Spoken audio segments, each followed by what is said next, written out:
Y según Santiago Peña, va a continuar, de llegar por supuesto al gobierno, va a continuar con las obras iniciadas por Horacio Cartes e hizo una promesa, una propuesta muy particular. Dice que va a crear, atención, 500.000 puestos de trabajo.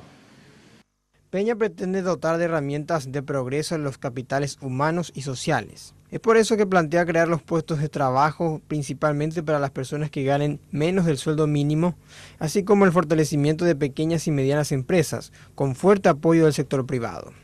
Hay un grupo pequeño, tenemos que reconocer, que ha sido beneficiado en una mayor proporción y una gran mayoría que todavía tiene que literalmente sobrevivir.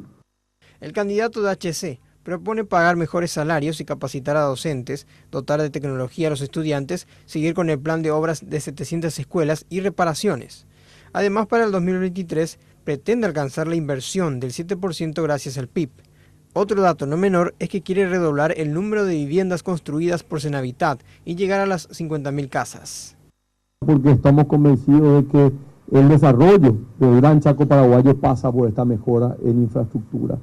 Seguir avanzando en mejoramiento del transporte urbano, Metrobús, construcción del sistema de alcantarillado y tratamientos de aguas residuales, tanto en el área metropolitana como en Ciudad del Este, en el área de Alto Paraná.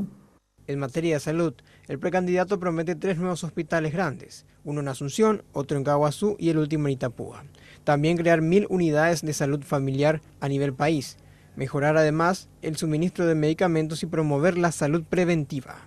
Peña dijo que no creará más impuestos, pero sí ampliará la base tributaria y formalizará a aquellos que operan evadiendo impuestos. Quiere vencer la criminalidad con presencia estatal en el norte del país y pretende invertir en 5 años 30.000 millones de dólares.